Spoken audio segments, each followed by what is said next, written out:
Timothy Ronald dilaporkan ke Polda Metro Jaya atas dugaan penipuan trading kripto oleh pelapor berinisial Y. Polisi menyatakan laporan masih dalam tahap penyelidikan, lidik, dan akan memanggil pelapor untuk klarifikasi serta analisis barang bukti.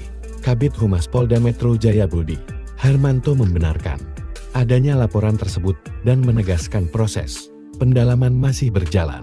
Timothy Ronald dikenal sebagai influencer finansial dan investor muda, pendiri Akademi Crypto.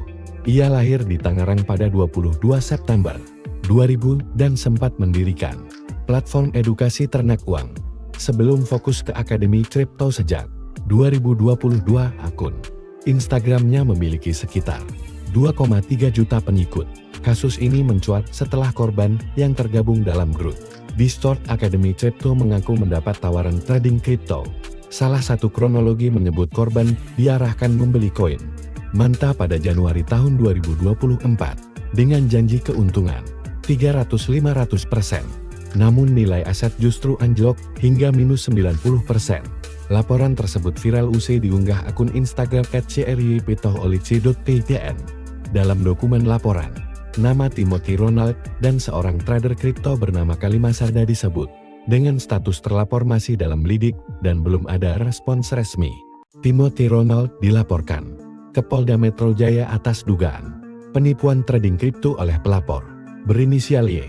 Polisi menyatakan laporan masih dalam tahap penyelidikan, lidik, dan akan memanggil pelapor untuk klarifikasi serta analisis barang bukti. Kabid Humas Polda Metro Jaya Budi Harmanto membenarkan adanya laporan tersebut dan menegaskan proses pendalaman masih berjalan.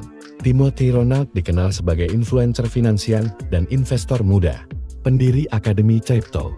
Ia lahir di Tangerang pada 22 September 2000 dan sempat mendirikan platform edukasi ternak uang.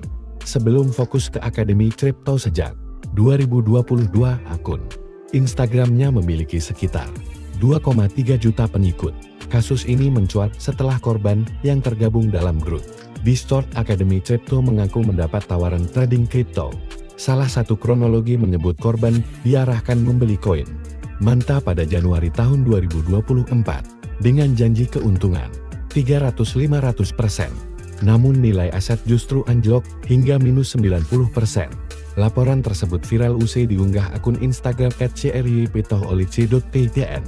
Dalam dokumen laporan, nama Timothy Ronald dan seorang trader kripto bernama Kalimasarda disebut, dengan status terlapor masih dalam lidik dan belum ada respons resmi.